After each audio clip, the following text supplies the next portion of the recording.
I'm a baker. I learned the craft from my grandfather, who learned it in France before immigrating to America in the 1950s. For 20 years, I've owned a small bakery, making bread the old way. By hand, with patience, with love.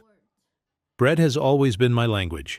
It's how I provide for my family, how I connect with my community, how I make sense of the world. But 6 months ago, bread became something else entirely. It became the only thing keeping my 8-year-old son alive. Charlie was diagnosed with leukemia. The chemotherapy destroyed his appetite. Everything tasted wrong. Everything made him sick. He stopped eating. He was wasting away. The doctor said if he didn't maintain his weight, his body wouldn't be strong enough for treatment. Then one morning he smelled the sourdough I was making and asked for a piece. He ate it. He kept it down. So I made him a promise. Every single day I would bake him a different bread. 365 loaves. One for every day of his first year of treatment. This is the story of how bread, not as medicine, but as love made tangible, helped my son navigate the fight of his life. Before we dive in, have you ever found an unexpected way to show love during the hardest moment of your life? Or discovered that the smallest daily ritual became the thing that kept you going? Share your thoughts in the comments below.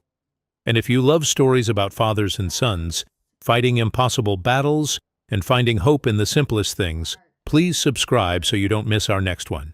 Now let me tell you about the year that changed everything, and how 365 loaves of bread became 365 reasons to keep fighting. 6 months ago, my son Charlie was diagnosed with acute lymphoblastic leukemia. He was 8 years old, 3rd grade, obsessed with astronauts and space and building elaborate Lego structures that took over our living room. A normal, healthy, happy kid. Until he wasn't. It started small. He was tired all the time. "I don't want to go to school, Dad. I'm too tired." I thought he was being a typical kid trying to get out of homework. Then the bruises appeared, on his legs, his arms, bruises that shouldn't have been there, from bumps that shouldn't have left marks. My wife Kayla, she's a pediatric nurse, noticed first. "Jacques, look at this. These bruises, they're not normal. Kids get bruises. Not like this, not this many. I'm taking him to the doctor." I didn't argue. Kayla knows things I don't. The pediatrician ran blood tests, called us back the same day. "I'm referring you to an oncologist. Immediately." Oncologist, cancer doctor. My stomach dropped. Dr. Albert Patel met us at Oregon Health and Science University 2 days later. He was kind but direct. "Charlie has acute lymphoblastic leukemia, ALL. It's the most common childhood cancer. The good news is it's also one of the most treatable. Survival rates for children are over 90% with the right protocol. 90%. That should have been comforting. But all I could hear was, 'My son has cancer.'" "Treatment is aggressive," Dr. Patel continued. "Chemotherapy. Multiple phases over 2 to 3 years. The first year is the hardest. Intensive treatment. Weekly hospital visits. Possible hospitalizations if his immune system crashes." Kayla was crying. I was numb. "When do we start?" I asked. "Monday. 3 days from now." The first round of chemotherapy happened on a cold Tuesday in September. They hooked Charlie up to an IV, pumped poison into his small body to kill the cancer cells that were trying to kill him. He was brave, braver than I would have been. He sat in the hospital bed reading a book about the moon while chemicals destroyed his bone marrow. "Does it hurt?" I asked. "Not yet. Dr. Patel said it might hurt later." It did hurt later. That night, and the next day, and the week after that. The side effects started almost immediately. Nausea, exhaustion. His hair started falling out in clumps. By week 2, he was completely bald. But the worst part, the thing that terrified me more than anything, was that he stopped eating. Everything made him nauseous. The smell of food, the sight of it. He'd take one bite and run to the bathroom to throw up. We tried everything. His favorite foods, mac and cheese, pizza, ice cream. Nothing worked. By week 3, he'd lost 12 pounds. His face was gaunt, his ribs visible, Doctor. Patel pulled Kayla and me into his office after Charlie's weigh-in. His weight is dropping too fast. For an 8-year-old, losing 12 pounds in 3 weeks is critical. He can't eat, Kayla said, her voice breaking. Everything makes him nauseous. We've tried everything.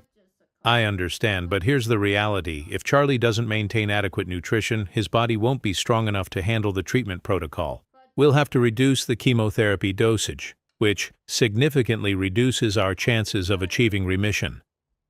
My stomach dropped. You're saying if he doesn't eat, the treatment won't work? I'm saying nutrition isn't optional. It's part of the treatment. His body needs fuel to fight the cancer and survive the chemo. We need to find something he'll eat. Anything. Kayla looked at me, desperate. What do we do? I didn't have an answer. I'd been closing the bakery early to spend time at the hospital with Charlie.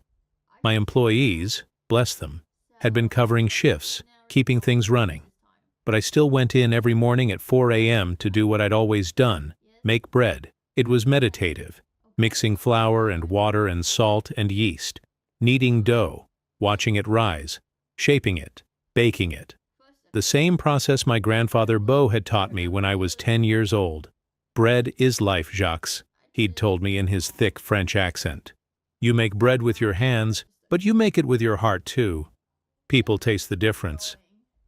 Making bread was the only thing that kept me sane during those first terrible weeks. Everything else was chaos. But in the bakery, at 4 a.m. with flour on my hands and the smell of sourdough starter in the air, there was order. It was a Thursday morning in early October, week 4 of Charlie's treatment. I was at home, making sourdough in our kitchen. I'd taken the day off from the bakery to stay with Charlie. The smell filled the house, yeast and warmth and something that felt like safety. Charlie appeared in the doorway. He'd been in bed for 2 days straight, pale, exhausted. The chemo was destroying him. Dad? I turned. Hey, buddy, you're up. Can I have a piece of the bread? I froze. Charlie hadn't asked for food in 3 weeks. We'd been forcing him to take tiny bites, watching him struggle not to vomit. Of course. Let me cut you a slice. I pulled the loaf from the oven. It had just finished cooling. Cut a thick piece, still warm, steam rising from the soft interior. Handed it to him. He took a small bite. Chewed slowly, swallowed. We both waited for the inevitable. The nausea, the running to the bathroom. But it didn't come. He took another bite. It's good, Dad. I had to turn away so he wouldn't see me crying. He ate the entire slice.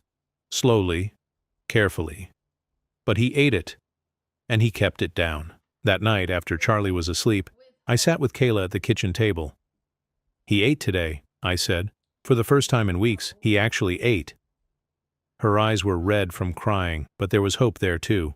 It was the bread. Just the bread. Nothing else. Kayla looked at me. Jacques, you can't make fresh bread every single day. You have the bakery to run. You're already exhausted. Yes, I can. If it keeps him eating, I can. For how long? Treatment lasts 2 to 3 years. Then I'll make bread for 2 to 3 years. Every single day. However long it takes. Jacques, Kayla, listen to me. I can't cure the cancer. I can't make the chemo less painful. I can't take this away from him. But I can make bread. It's the one thing I know how to do. And if bread is what keeps him eating, if it's what keeps him strong enough for treatment, then I'll make 1,000 loaves. 10,000. Whatever it takes. She was crying again. Okay, we'll figure it out. Together. I reached across the table and took her hand. I'm going to make him a different bread every day. Keep him interested. Keep him excited about eating. 365 loaves. 1 for every day of his first year of treatment. That's ambitious. He's worth it. Day 1. Sourdough. Classic. The bread that had started everything. Charlie ate 2 slices. Kept them both down. Day 2. Whole wheat honey bread. Sweet. Soft. He ate 1 slice. Day 3. French baguette. Crusty outside, soft inside. He ate half. By the end of the first week, we had a routine. I'd wake up at 3:30 a.m., go to the bakery, start the dough for the day's commercial bread. Then I'd start Charlie's special loaf. Something different. Something new. I'd bring it home by 7 a.m. Charlie would wake up to the smell, come downstairs in his pajamas, sit at the kitchen table, eat. Not much. Sometimes just a slice. Sometimes two. But he was eating. And more importantly, he was keeping it down. Dr. Patel was cautiously optimistic. Whatever you're doing, keep doing it. His weight has stabilized. That's critical. I started documenting the breads in a notebook, not for any reason other than to keep track, to make sure I didn't repeat too soon. Day 7, challah with honey. Day 10, rosemary focaccia. Day 15, Irish soda bread. Day 20, ciabatta. Day 25, rye with caraway seeds. Day 30, brioche. Some days Charlie loved the bread. Some days he'd take one bite and push the plate away. I can't, Dad. I'm sorry. It's okay, buddy. You don't have to eat if you can't. But he always tried. That was the thing. Even on his worst days, days when the chemo made him so sick he could barely get out of bed, he'd try. 1 bite, 2 bites. Because he knew I'd made it for him. Word got out somehow. Small town, tight community. People talk. One morning in November, Mrs. Kowalski came into the bakery. She'd been buying rye bread from me for 10 years. A Polish immigrant, probably in her 70s. She handed me a yellowed piece of paper covered in handwritten Polish. This is my grandmother's recipe. Chleb, honey bread. She made it for my mother when she was sick as a child. During the war, it kept her alive. I looked at the recipe. Mrs. Kowalski, I don't know if I can read this. I translated it. On the back. She turned the paper over. There, in careful English, measurements, instructions, notes about technique. I thought, maybe Charlie would like it. My throat tightened. Thank you. I'll make it for him. You're a good father, Jacques. Keep fighting. After she left, I stood in the bakery holding that piece of paper and cried. Then Mr. Hernandez brought a recipe for conchas, Mexican sweetbread.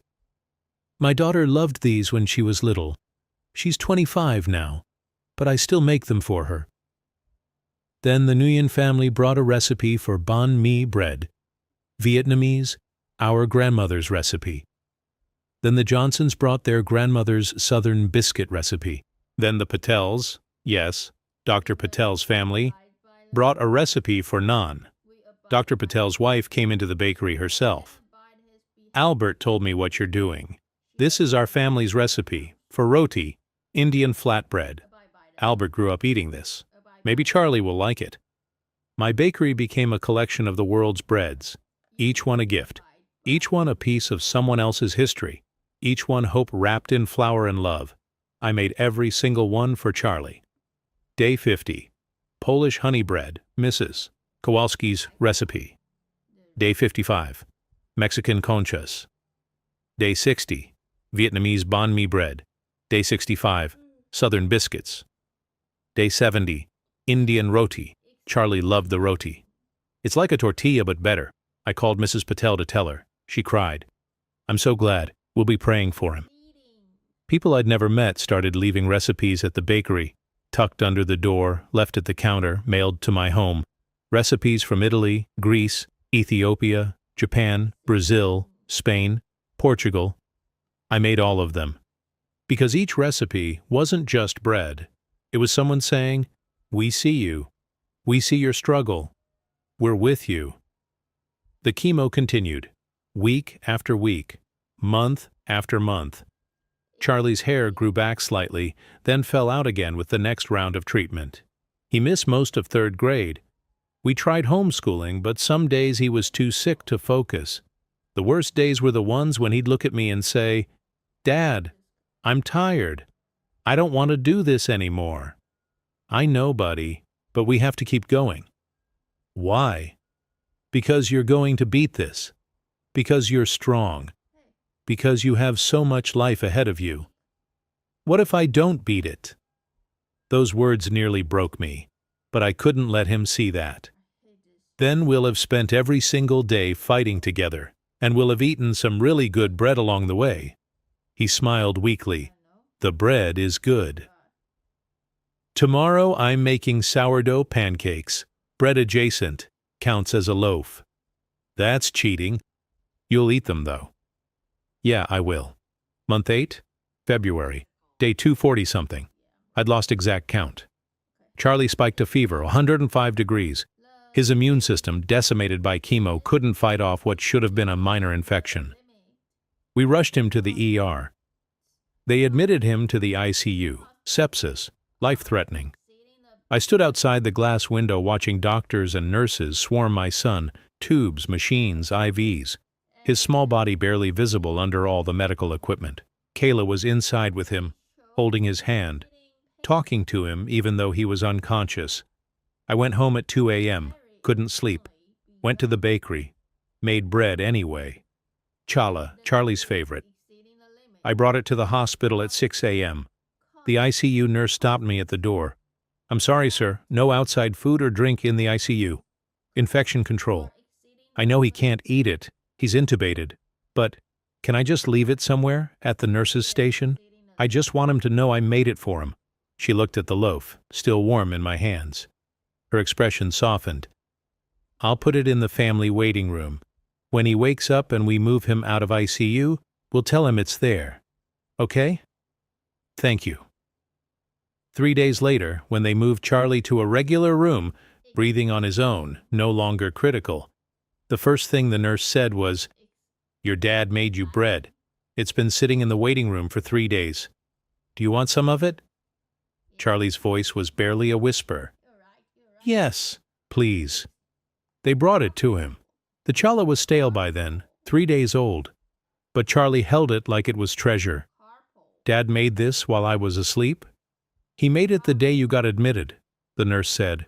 He couldn't bring it into ICU, but he wanted you to have it when you woke up. Charlie smiled weakly. Can I have a piece?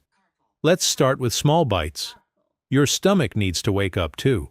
He ate 1 bite of 3-day-old challah, and he kept it down. Doctor, Patel pulled me aside during rounds one morning. You understand that the bread isn't curing the cancer, right? Of course, I said. The chemo is treating the cancer. Yes. But here's what you might not fully understand, Jack.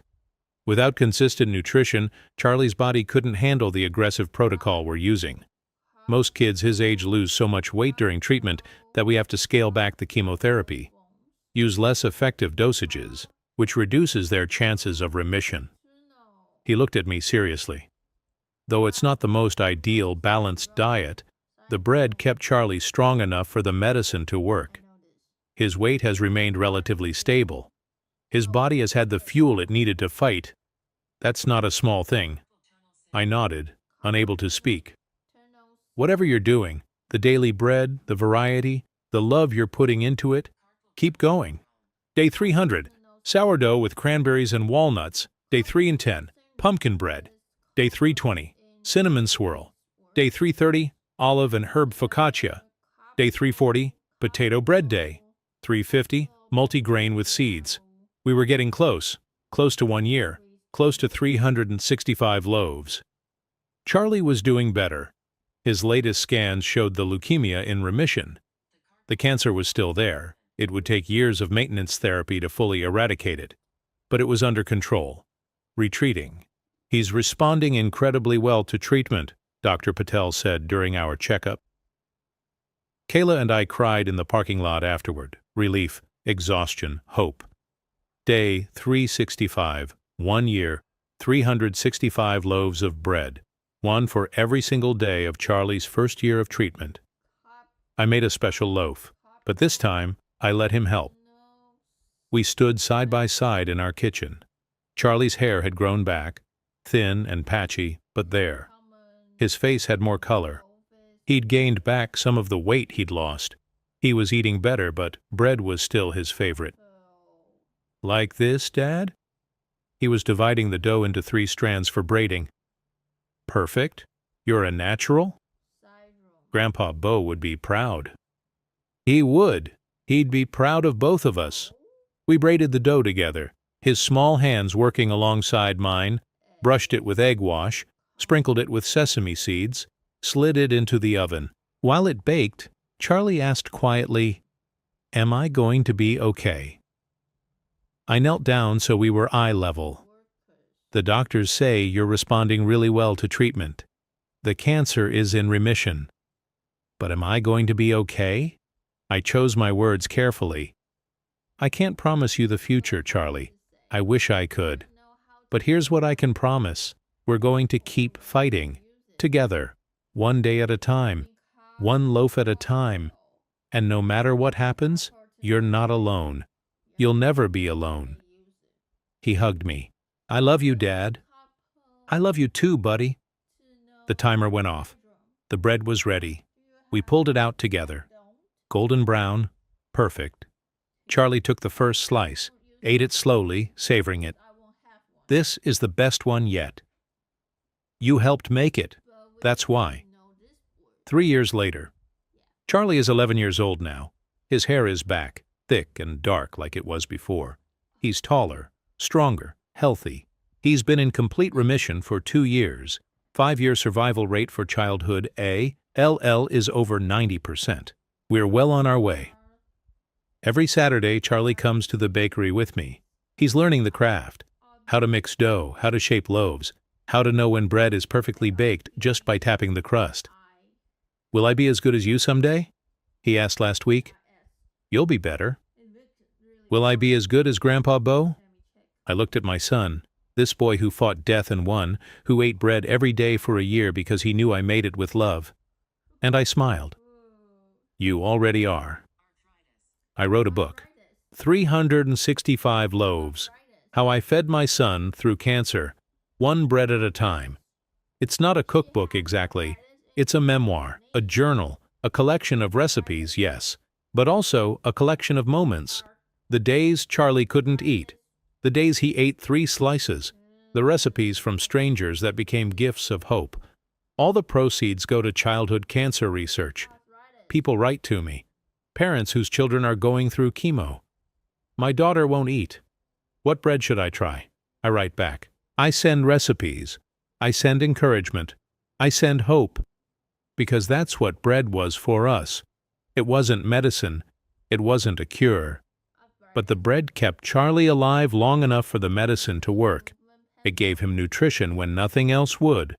It gave him routine when his life was chaos. It gave him something to look forward to every morning. It gave him a tangible reminder that he was loved, that someone was fighting for him, that even in the darkest moments, there was still warmth, still comfort, still home.